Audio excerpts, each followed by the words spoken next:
फटाफट अंदाज में सबसे पहले देख लेते हैं दिन भर की तमाम अहम खबरें।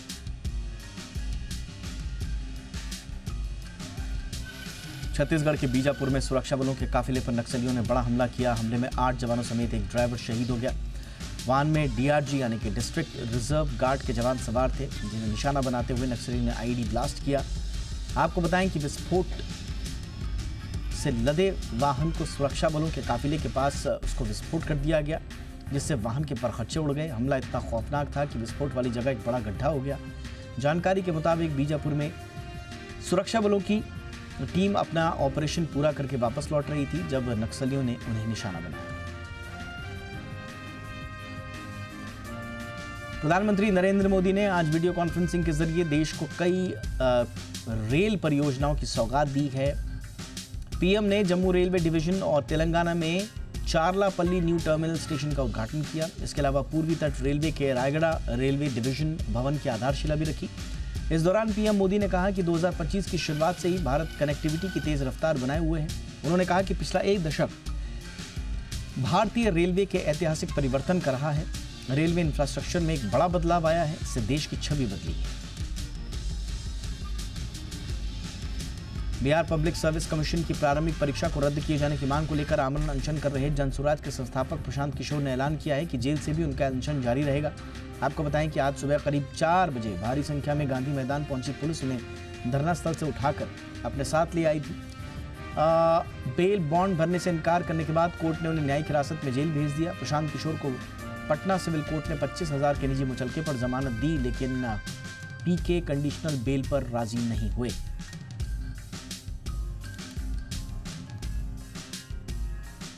दिल्ली की मुख्यमंत्री आतिशी आज एक प्रेस कॉन्फ्रेंस में बीजेपी नेता रमेश बिदुड़ी के बयान का जवाब देते हुए रो पड़ी। आतिशी ने कहा कि रमेश बिदुड़ी मेरे 80 साल के पिता को गाली दे रहे हैं। उन्होंने पूछा कि क्या आप चुनाव के लिए इतनी जल्दी राजनीति करेंगे। आतिशी ने कहा कि उनके पिता पूरी जिंदगी शिक्षक रहे हैं, उन्होंने हजारों गरीब बच्चों को पढ़ाया। आतिशी ने कहा कि रमेश बिदुड़ी अब ऐसी स्थिति में पहुंच गए हैं कि एक बुजुर्ग व्यक्ति को गालियां देकर वोट मांग रहे हैं। दरअसल बीजेपी कैंडिडेट रमेश बिदुड़ी ने रविवार को दिल्ली की मुख्यमंत्री आतिशी को लेकर विवादित बयान दिया। उन्होंने कहा कि आतिशी ने अपने पिता को बदल दिया। दिल्ली विधानसभा चुनाव की तारीखों के ऐलान से पहले कांग्रेस ने बड़ा ऐलान किया है। महिला वोटरों को लुभाने के लिए कांग्रेस ने सत्ता में आने के बाद हर महीने महिलाओं को 2,500 रुपए देने की घोषणा की है। कर्नाटक के deputy CM DK Shiv Kumar ने इसका ऐलान करते हुए कहा कि सरकार बनने के बाद पहली बैठक में ही इस योजना को मंजूरी दे दी जाएगी। कांग्रेस ने इसे प्यारी दीदी स्कीम का नाम दिया है। आम आदमी पार्टी प्रमुख अरविंद केजरीवाल ने पहले मुख्यमंत्री महिला सम्मान योजना की घोषणा की है। इसके तहत दिल्ली की महिलाओं को 1,000 रुपए आर्थिक सहायता दी जाएगी। बाजार में भारी बिकवाली के बीच विदेशी संस्थागत निवेशकों और घरेलू संस्थागत निवेशकों की ट्रेडिंग गतिविधियों में बड़ा अंतर देखा गया। आज एक तरफ जहां डीआईआईज ने बड़ी तादाद में शेयर खरीदे, तो विदेशी निवेशकों ने बिकवाली की है। डेटा के मुताबिक कैश सेगमेंट में विदेशी निवेशकों ने आज 2,575 करोड़ रुपए की बिकवाली की है। उधर डीआईआईज ने 5,750 करोड़ रुपए की खरीदारी की है। इन आंकड़ों को देखते हुए कहा जा सकता है कि डीआईआईज ने बाजार में भरोसा दिखाते हुए मजबूत निवेश किया, जबकि एफआईआईज ने सतर्कता बरतते हुए बिकवाली का रुख अपनाया। एक्सपर्ट्स का मानना है कि घरेलू निवेशकों की सक्रियता से बाजार में स्थिरता बनी रह सकती है। रुपए में गिरावट का सिलसिला जारी है। आज रुपया रिकॉर्ड निचले स्तर पर यानी कि 85 रुपए 83 पैसे प्रति डॉलर पर बंद हुआ। रुपए ने आज 85 रुपए 80 पैसे प्रति डॉलर के अहम स्तर को तोड़ दिया। रुपए में चीन की करेंसी रेमबी की तर्ज पर गिरावट देखी गई।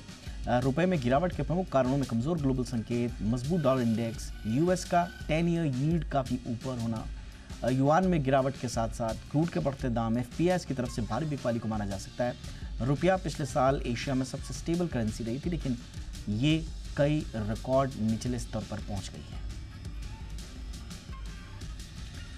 आईडीसी होटल्स के शेयर का प्राइस डिस्कवर करने के लिए आज सुबह 9 बजे से 9:45 के प्री ओपन सेशन का आयोजन किया गया।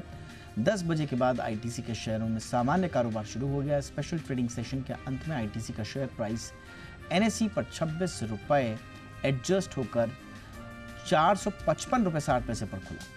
बाजार के जानकारों ने आईटीसी शेयर प्राइस के 22 से 25 रुपए तक एडजस्ट होने का अनुमान जताया था। आईटीसी होटल्स का प्री इंडिकेटिव प्राइस 161 रुपए निकला। अनुमान है कि 30 से 40 दिन में आईटीसी होटल्स लिस्ट हो सकती है। आपको बताएं कि आईटीसी के 10 शेयरों पर आईटीसी होटल्स का 1 शेयर मिलेगा। स्टैंडर्ड ग्लास लाइनिंग टेक्नोलॉजी के आईपीओ को शानदार रिस्पांस मिला है। पहले ही दिन ये आईपीओ 13 गुना से ज्यादा भर गया है। निवेशक 8 जनवरी तक इसके लिए बिडिंग कर सकेंगे। इस इशू के जरिए कंपनी 410 करोड़ रुपए जुटाना चाहती है। इसके लिए कंपनी 210 करोड़ रुपए के शेयर्स इशू करेगी, जबकि कंपनी के मौजूदा निवेशक ओएफएस के जरिए 200 करोड़ रुपए के शेयर बेच रहे हैं। आईपीओ का प्राइस बैंड 133 रुपए से 140 रुपए प्रति शेयर तय किया गया है। लॉट साइज 107 शेयरों का है, यानी कि निवेशक को न्यूनतम 14,980 रुपए इन्वेस्ट करने होंगे। स्टैंडर्ड ग्लास लाइनिंग भारत में फार्मा और केमिकल सेक्टर के लिए इंजीनियरिंग इक्विपमेंट बनाने वाली कंपनी है। इसकी स्थापना 2012 में हुई थी।